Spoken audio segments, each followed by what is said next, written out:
అయిపోగానే మళ్ళీ మేము ఇండియాకి ఇస్తున్నాం మేడం. రాగానే డాక్టర్లకు ఇస్తున్నాము. ప్రజావాగం డాక్టర్ ఉన్నారు మేడం. తారామతిపేట 50 ఇస్తున్నాం సార్. వీక్లీ 50 పంపిస్తున్నాం. అమ్మ స్టాక్ అయిపోయి ఎంతమంది ఉంటారు?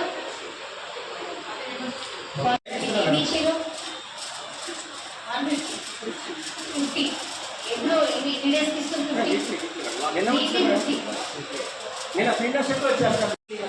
ఎక్కడ పంపిస్తాను. అందరు కరెక్ట్ చెప్పండి. సమాధానం ఇక్కడ సమస్య ఉన్నప్పుడు సమాధానం రావాలి కదా.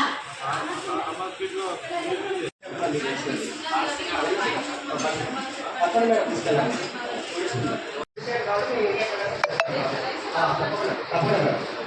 మీరు ఎవరైనా మెంబర్స్ ఉన్నారు.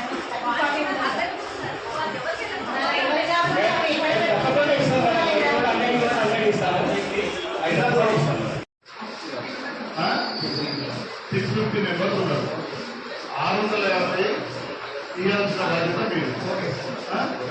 అందరిలో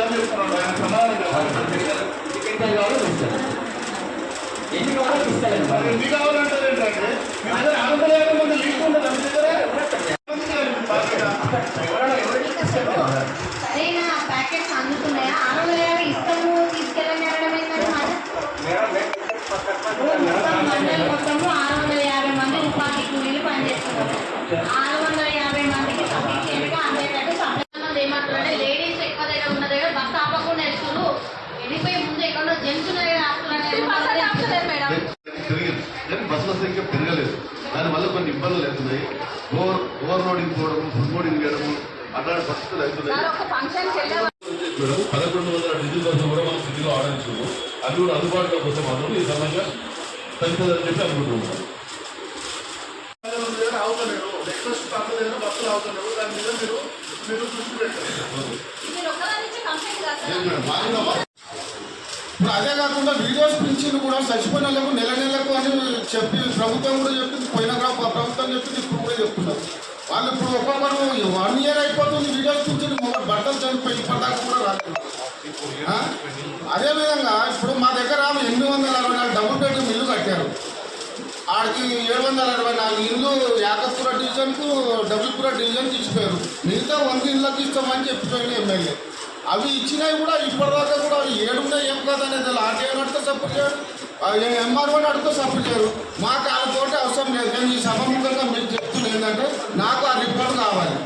నాకు ఈ 2 రోజులలో ఎంపీడీఓ గారు తెస్తారా, లేకపోతే జెడ్పీటీ గారు తెస్తారా, ఎంపీఓ గారు ఇస్తారా, నాకు ఎంపీపీ గారు ఇస్తారా. నాకు ఈ 3 రోజులలో డబుల్ బెడ్రూమ్ ఇల్లు ఎన్ని ఉన్నాయి ఫిల్అప్ అయినాయి, మిగతా ఎన్ని కాని ఉన్నాయి. ఆ కాలు ఫిల్అప్ చేస్తానికి మేమన్నా ఆ విలేజ్లో చేసి ఏదైనా చేస్తాం. దానికి లిస్ట్ ఇచ్చిండు, అది మిగతా 100 కన్నా లిస్టు మన ఒక్క విలేజ్లో ఒక్కటి కూడా రాలేదు. ఇస్తామని ఎమ్మెల్యే చెప్పిండు. మేము ఇచ్చినాము 100 విలేజ్లో రాసి ఇచ్చినాము. ఇప్పటిదాకా లిస్టు లేనే లేదు. ఆర్టీఓలో ఖాళీ ఎన్నున్నా ఇప్పుడన్నా మేము రాసిస్తామా గని వాళ్ళకి 100 ఇళ్ళకు. ఒకటే ఎంఆర్ఓ గారు వస్తారని అనుకున్నాము. కాల్ చేస్తే నేను ఆయన చెక్ చేయలేదు. ఏమంటే ఎలక్షన్ డ్యూటీలు ఉన్నా అని చెప్పిండు.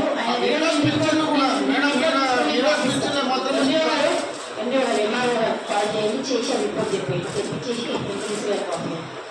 ఓకే. స్పెషల్ ఆఫీసర్స్కి ఒకటే నేను కోరేది ఏంటంటే, ఎంపీడీసీలో పదవిలో ఉన్నారు. సర్పంచ్ పదవి కాలం అయిపోయినప్పటికీ ఎంపీడీసీల బాధ్యత కూడా ఎవరు బాగోగులు చూసుకోవడం వాళ్ళ కూడా ప్రధాన పాత్ర ఉంది. కాబట్టి ఖచ్చితంగా వాళ్ళకి ఇంటిమేషన్ ఇచ్చినట్టు సెక్రటరీలు, స్పెషల్ ఆఫీసర్స్ మీరు వాళ్ళ సమన్వయంతోనే మీరు పనిచేయాలని మిమ్మల్ని కోరుతున్నాను. ఎందుకంటే కొన్ని విలేజ్లలో మీకు అండర్స్టాండింగ్ లేకపోవడం వల్ల చాలా ఇబ్బందికరమైన పరిస్థితులు వాళ్ళు నాకు కాల్ చేయడం, నేను మీకు చెప్పడం కాకుండా ఈ సమాధానంలో తెలియజేయాల్సింది ఏంటంటే ఎంపీడీసీలు పదవుల్లో ఉన్నారు కాబట్టి ఖచ్చితంగా సెక్రటరీలే కానీ ఎలక్షన్ కోడ్ ఉన్నప్పటికీ మాకు ఇన్ఫర్మేషన్ కావాలి. మీరు ఏ ప్రోగ్రామ్ చేసినా మేము రాకున్నా సరే కానీ ఈ యొక్క ప్రోగ్రామ్ అవుతుంది అన్నప్పుడు దాన్ని ఏదున్నా కానీ ఇన్ఫర్మేషన్ ఇవ్వండి. ఇన్ఫర్మేషన్ ఉంటే మేము ఎవరికైనా చెప్పుకోవడానికి బాగుంటుంది. ఖచ్చితంగా మీకు సమన్వయం ఉండాలి. ప్రజాప్రతినిధులు, అధికారులు కలుస్తూనే ఊరు డెవలప్మెంట్ అవుతుంది. కాబట్టి ఖచ్చితంగా అందరూ ఫాలో అవ్వాలని కోరుకుంటూ థ్యాంక్ యూ టు ఆల్.